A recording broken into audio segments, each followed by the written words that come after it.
Well, we have never done this before. Little nervous. We're both a little nervous.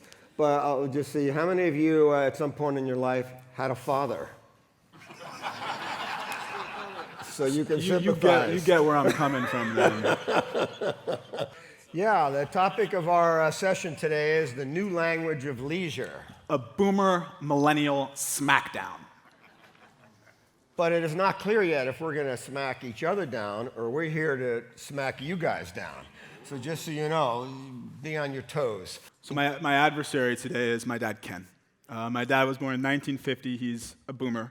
He's the CEO of AgeWave, the author of 16 books, and widely considered to be the world's leading expert on the age wave. My son Zak is 3 years old, and we play with him in the backyard, and now he's standing here next to me. Zak was born in 1990, 40 years separate us in about 4 days. He graduated of Columbia University. He told Maddie and I that he felt the future was going to have a lot to do with China and Asia, and one couldn't understand that in English.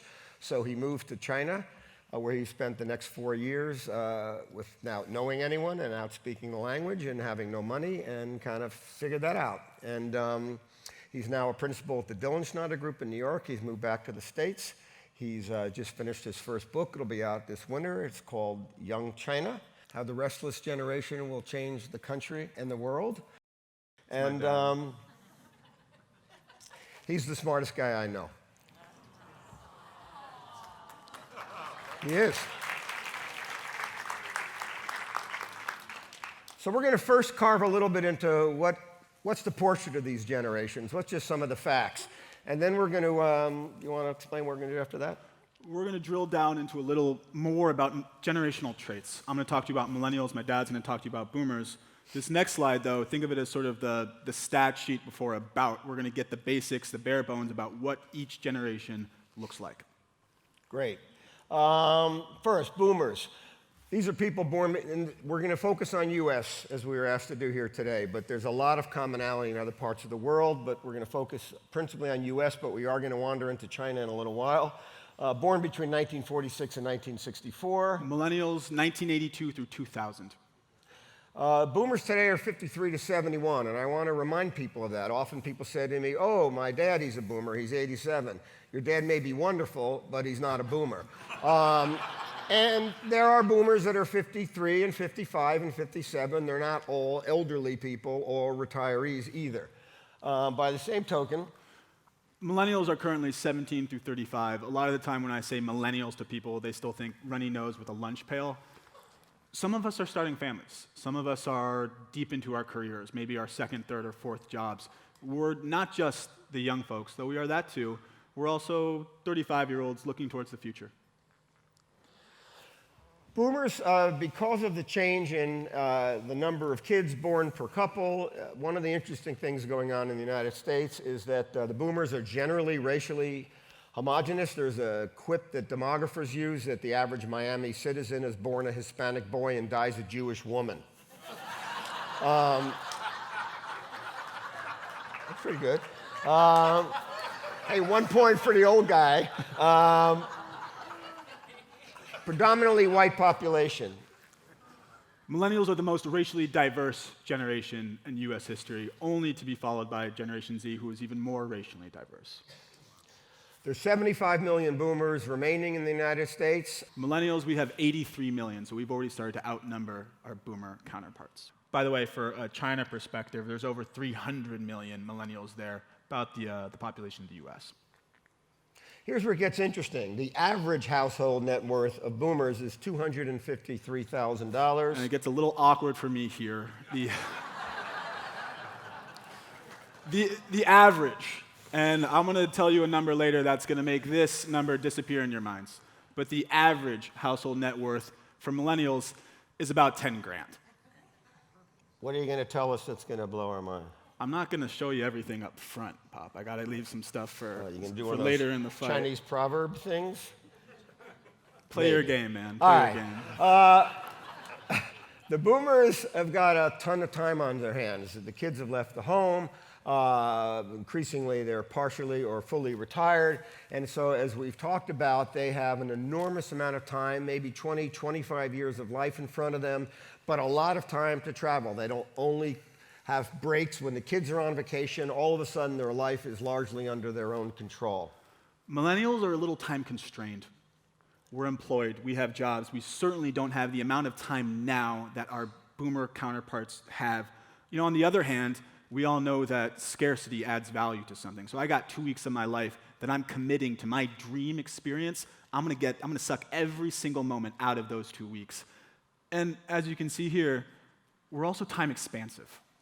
I don't have my best 3, 6, 12 trips ahead of me. I've got my next 150 trips ahead of me. We've got an entire life that we're looking to fill chock full of experiences. So we have a lot of time affluence now, but we've only got so many years in front of us. These guys may have really tight schedules, but they may be looking at 50 or 70 or 100 years. And the time that we do have, and we're going to get into this later, it really matters to us to be spending that time on things that are meaningful. And travel for us is as meaningful as it gets. So let's just carve in a little bit. What is the generational point of view of back and forth? So I saw a clip a little while ago, and I thought this is a pretty good picture as to the way boomers think of millennial kids.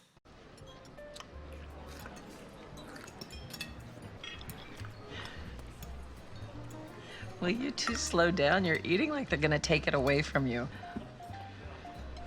Hannah, your mother and I have been talking, and we feel that it may be time.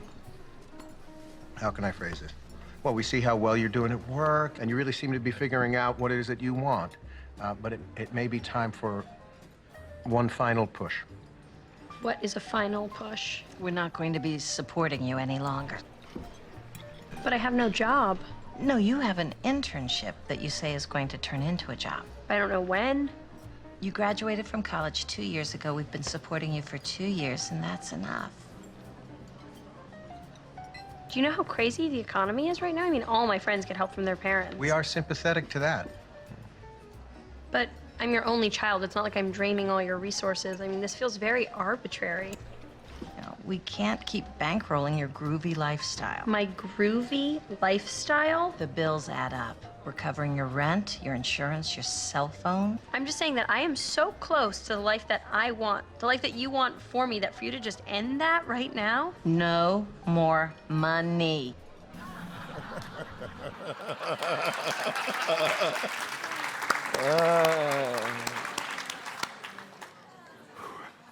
It's great to know how your father looks at you and your generation, right? I have a job with a boomer boss, and I'm sure a lot of you out here are the bosses of millennials. And my dad's talked to me about this. He comes into the office, and and a lot of boomer bosses have said this to me. They pride themselves on being mentors. They have so much wisdom to share, so much experience, and their millennial employees just must be soaking it all up. I found this clip that sort of maybe hit on a few major points with how millennials maybe see our boomer bosses.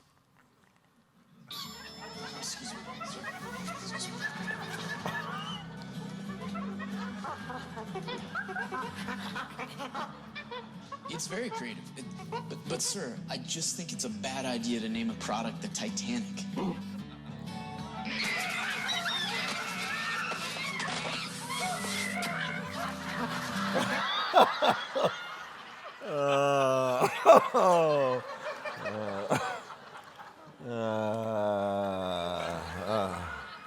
We're not going to look at the scoreboard till the end, by the way. Now we're actually going to take some serious time to drill down a little bit more into what makes millennials tick, and then we're going to talk about boomers. This is where it gets to be really important. First, we're hyper-connected. There's a study that came out recently that showed that millennials check their phones on average 153 times a day. Boomers only check their phones 30 times a day.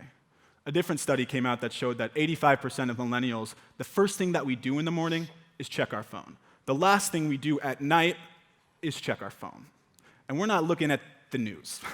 We're seeing what our friends are posting. We're seeing what our colleagues are posting. We're seeing what the favorite celebrities that we have are posting. Sometimes we even have this word frenemies. We're seeing the people who we don't really like, but we're seeing what kind of lifestyle they lead. We're seeing what they're posting too. And at 153 times a day, it's no longer just a habit, it's an addiction.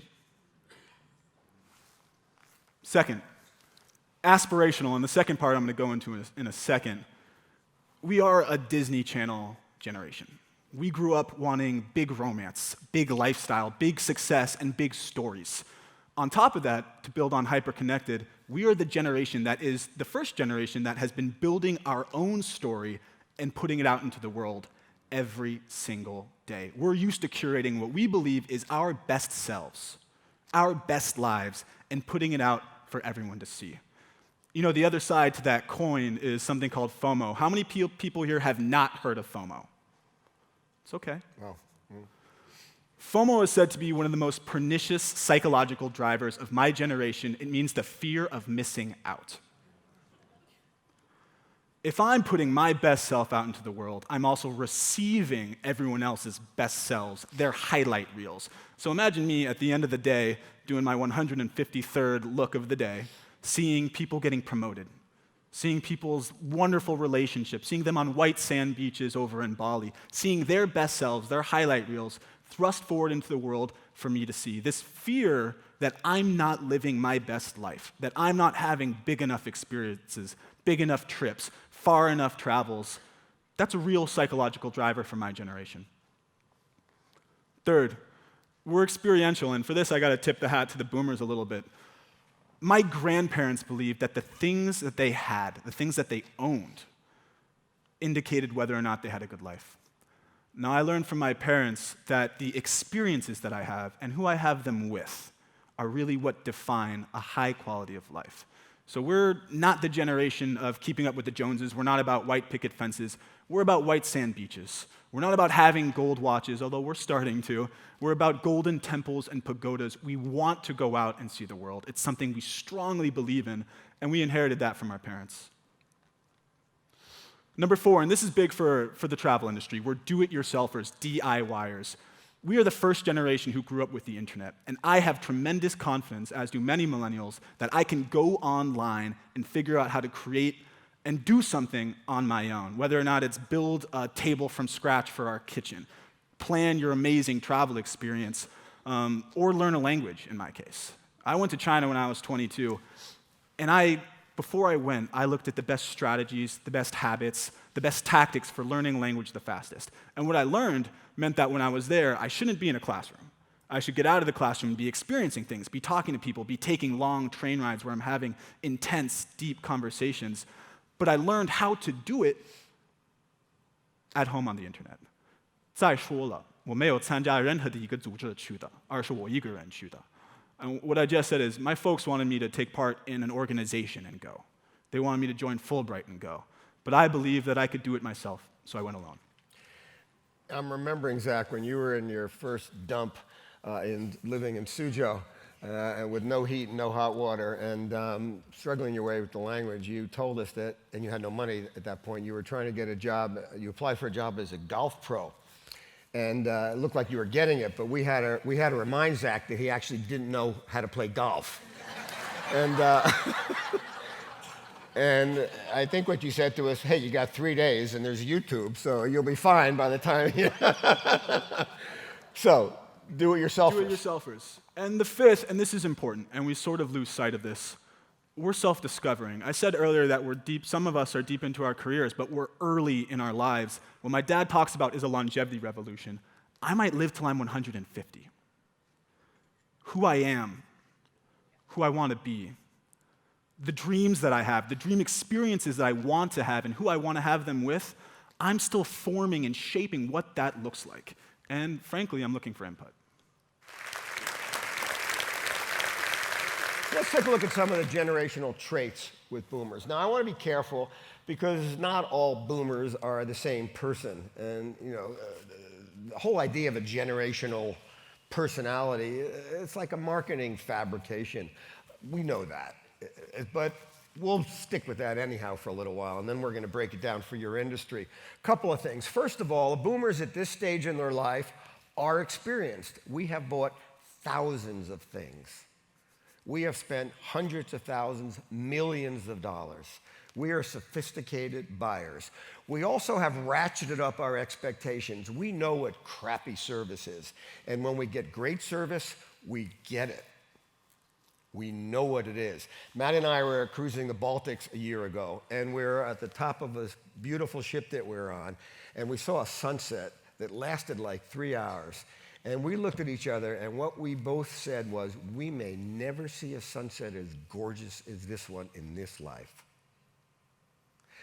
There is a point of view when you've been around the sun lots of times that's experience, wisdom, perspective.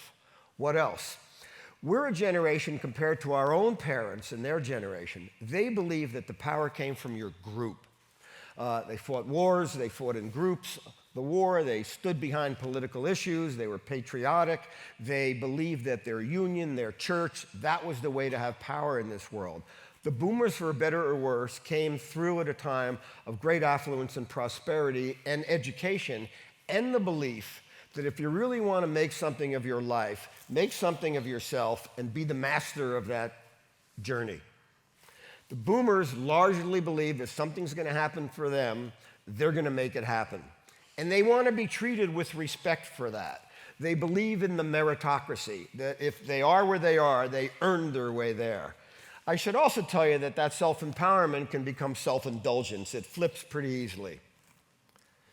They may want to be treated more special than you're in the mood to treat them.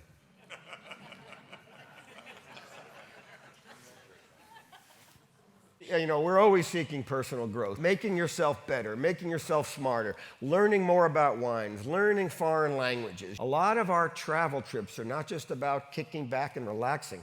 We want to learn, we want to feel, we want to taste, we want to enrich ourselves. I think there ought to be like Boy Scout merit badges where you can go on a curriculum for the next 15 years. Or you and your grandchildren can decide that we're on a personal growth journey, and travel is going to be an element there, and work that out with your advisor.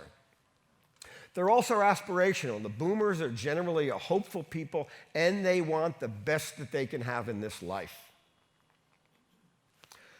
And they're running out of time, and they know it. May not be running out of time, meaning the end of their life, but their ability to journey in certain ways, or their ability to take risks in certain ways. But we are thinking, got so much time, and that either can make a person tight, or it can make a person hungry.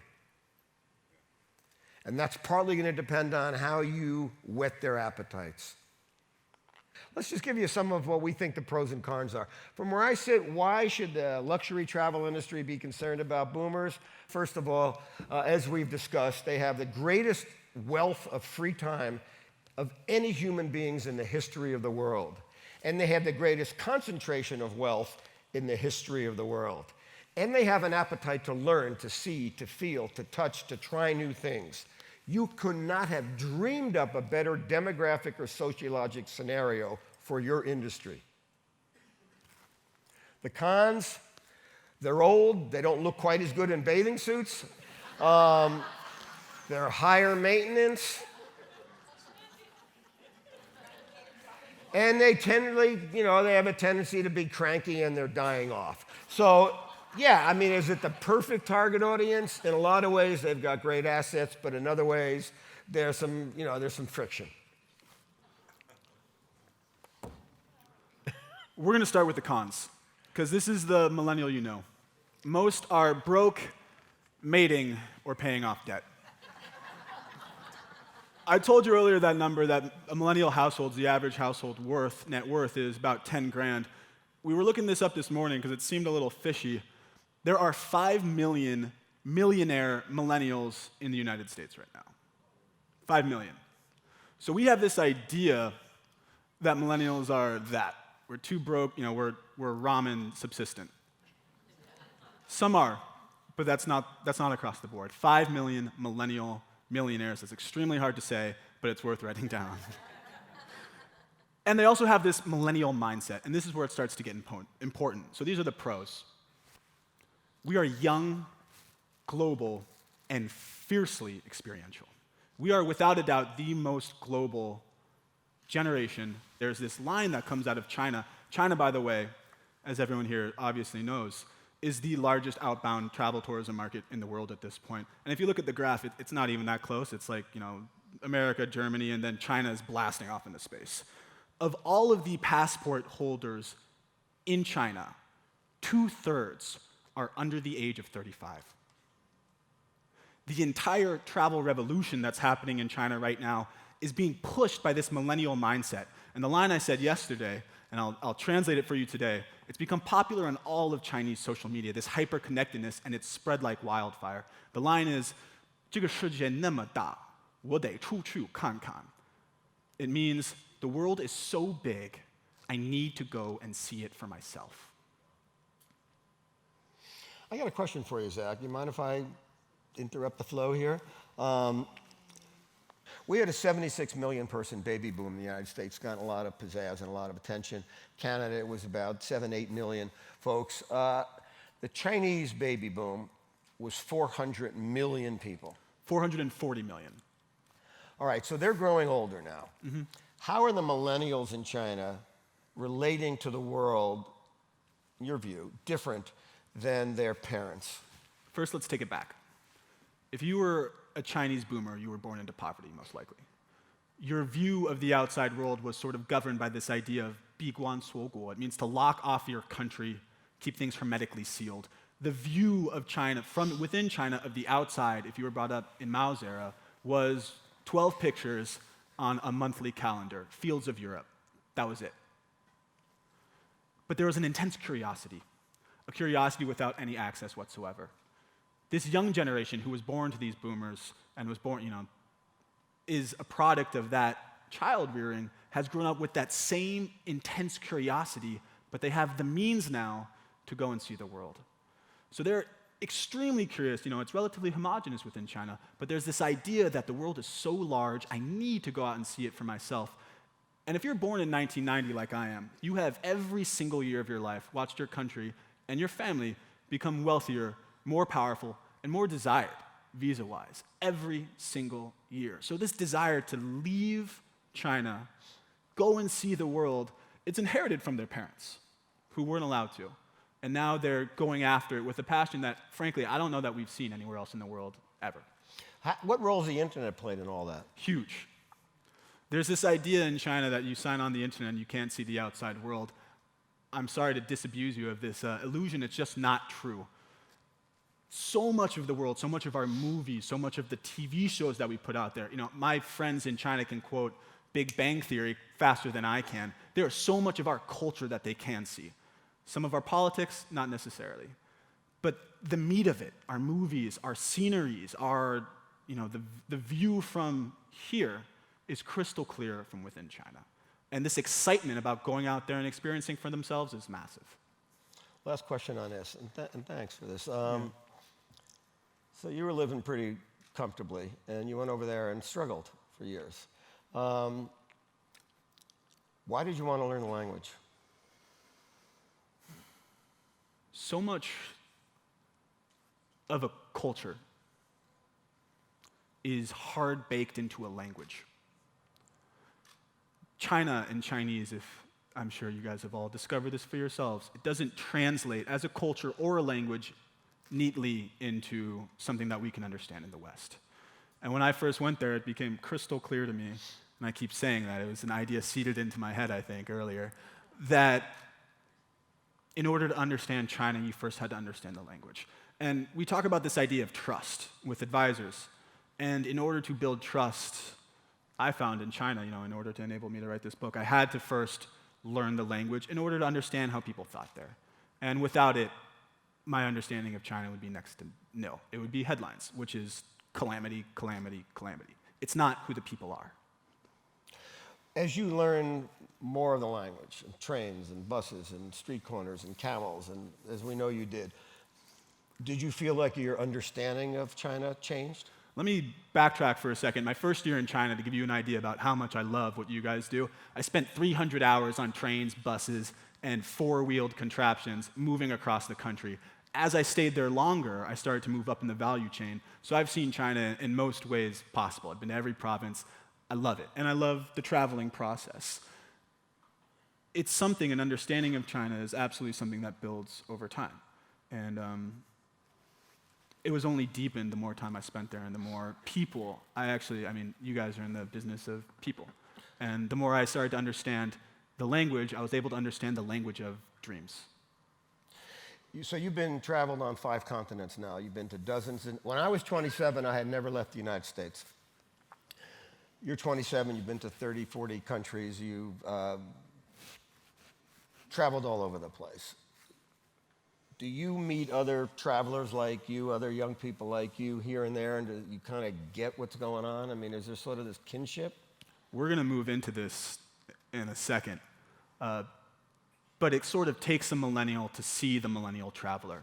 It's not true everywhere, but I have been in hostels and in luxury hotels on every side of the spectrum, and you meet someone my age, we call ourselves globe wanderers or globe walkers, because we are so global, and the amount of access that we have to remote and metropolitan reaches of the earth is unparalleled any time in history. And so when I meet young people, we link up, be it from China, Tokyo, Brazil, anywhere in the world. And as soon as we see each other out there, it's this excitement that we're out here living our best lives, taking pictures of it and selfies as we go. But it bubbles out and over. Couple of things. I think that we run the risk as we age of making ourselves irrelevant. That people often say, oh, society moves people as they age to the sidelines. I think we move ourselves to the sidelines. If you don't learn new things and taste new foods and go to different places and meet different kind of people, you're going to basically send yourself off to the pasture. I think we got to catalyze these new insider experiences. It's one thing for Maddie or I to call up our advisor and say, we're thinking of going to here. What do you think? We'd love it to be told, hey, why don't you try that? You used to like St. Bart's. You're concerned about Chikungunya. Well, how about these 19 places? Nobody's doing that. Catalyze new ideas, catalyze opportunities, and give us a sense that we're going to see and feel and touch what we're dreaming of with that meta language. Second, at this stage in our lives, we're willing to try all sorts of interesting and crazy things, but we want to be sure that our loved ones, each other, are going to be okay and safe. And if there was a medical circumstance, it'd be handled. Doesn't mean because we think it's going to happen for sure, but that peace of mind is extremely important. And third, family experiences. Whether it's parents taking trips with their kids, whether it's grandparents taking trips with each of or all the grandchildren, whether it's Zach and I and Casey and I, our daughter, during their teen years, Maddie and I took one-on-ones with each of our kids, a special trip each year.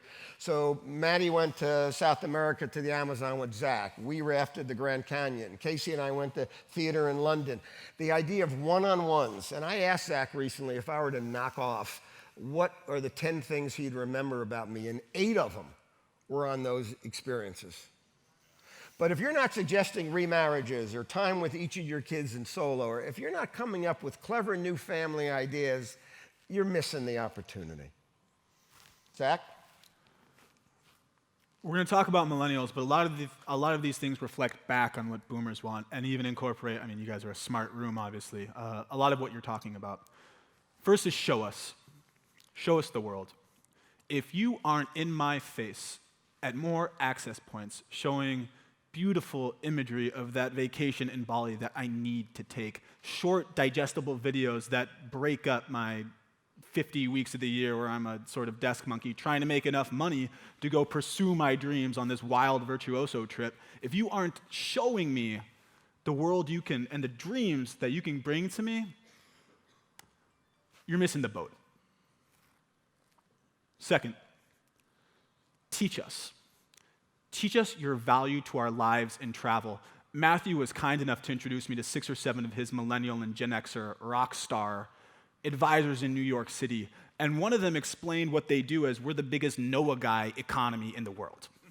Everywhere we go, everywhere you want to go, I know a guy. I can give you the best experience in Bali. If you want to go to that hidden alcove in Greece, I know the guy who's going to take you there. If you want the one-of-a-kind, unforgettable experience at the Chanel factory, let me introduce you to my gal. You're not booking tickets for us. We can do that for ourselves. But showing us your value, the dreams that you're going to bring to our lives, you have to teach us because we don't know initially. I would add here this idea of on-ramps. Of what? On-ramps. When I was 16, my family's financial advisor reached out to us, reached out to both my sister and I, and he started to talk to us about what we do when we'd start to handle our own money. Now, I've been on a handful of virtuoso trips and some not virtuoso trips when our family did not yet have this wonderful relationship, and I don't know the person who booked our travel. They never called me and started to think, Zach, what did you think about that trip? What are you thinking about trips in the future? When I'm booking my virtuoso trips, I don't always know who to call. And I'm not even just talking about me, because we've had some wonderful travel advisors in our lives, but my friends who are starting to do well, they don't know who to call. And so with these multi-generational trips, if you're not paying attention to the millennial who's lucky enough to go along with their well-to-do family, then you're not getting ready for when we don't just want a financial advisor, we're looking for dream advisors as well. Who's going to build our dream experiences? Third is hire us. It's a millennial mindset. A lot of the people I was talking to, Jason was one of them here from The Accomplished Traveler. I'm honored that he decided I didn't use all my best stuff when I met with him in New York.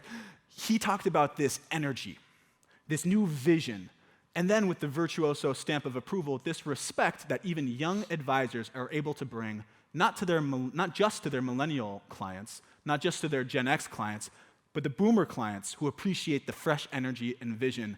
And you talked about connectedness and tech savviness. We are digital natives. One of Jason's clients summited Mount Kilimanjaro. He's a boomer. And he took a selfie, which, by the way, is also ours. That's a millennial mindset. And the first person he sent it to was not his wife. It was to Jason. That's a connectedness that starts with technology, but it leads to a personal connection on top of that. So if I can build just for a moment before we wind up here on what Zach is saying, what I'm appreciating from your point of view is that it's not just to have millennials working as advisors because they're young and they'll book other young people, but because they might bring a fresh attitude. Absolutely. And they might be able to say things that your old, worn-out travel advisor is not thinking about, honestly. You know, we can get sleepy if we've done something a long time. And that doesn't mean the Xer or millennial will have a better idea, but they bring a fresh blood to the game. By the same token, if we who are a little bit more seasoned, who are working in Virtuoso, can bring the experience, the perspective, the connections we have, and mix them up together, that's a pretty damn great combo. And that's also how we'd like to learn, to end, that this Smackdown is a playful title. But the truth of it is that I just think in my life that I have been made so much better by the connection with both of our children, Maddie and I, with our kids, and here we are in Big Sur. And this is about bringing people together, whether it's in families or friends or nations or different parts of the world. And so I don't view it as a Smackdown really at all. I view it as a chance to become more connected. Any final thoughts from you? A lot of what you've said today it's built to this idea of this intergenerational exchange. I think there's a millennial mindset, and Matthew, I believe, is the originator of this word, because he feels young, vital when he goes out to travel. He wants peace of mind as well, and he has definite boomer characteristics, but he kind of goes to travel to be revitalized, or like my dad said yesterday, to heal. What people are looking for, how they're looking to interact with their advisors, what they're looking for in travel, boomers, millennials, Gen Xers, it's a young millennial mindset, but more and more people are adopting it because it's that vibrancy that they're looking to harness when they go out on a Virtuoso trip. So, on behalf of the Dychtwald clan, we want to thank you for doing what you do, and hopefully we've given you a few things to think about this morning. So we're going to bow now, and you're going to clap like crazy.